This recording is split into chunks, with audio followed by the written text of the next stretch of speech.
मुरबाड विधानसभा मतदारसंघात येणाऱ्या बदलापूर शहर, अंबरनाथ ग्रामीणसह मुरबाड तालुक्यातील नवीन मतदारांच्या संख्येत प्रचंड वाढ झाल्याचा फायदा स्थानिक आमदार किसन कथोरे यांना होणार असल्याचे जाणकारांचे मत आहे।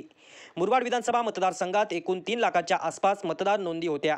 त्यामध्ये वाढ होऊन मुरबाड विधानसभेत 1,40,000 नवीन मतदार नोंदणी झाली असून बदलापूरच्या मतदार विभागात बरोबरीची मतदार संख्या आहे।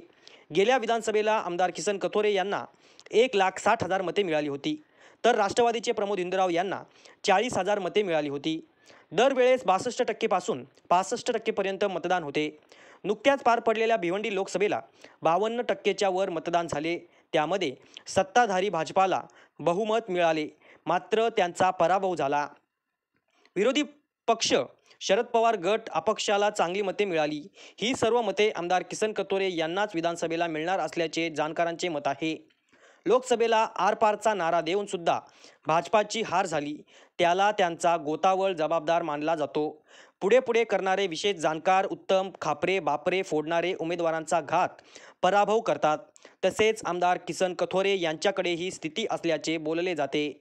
गौरव शेलार, YML न्यूज, मुरबाड।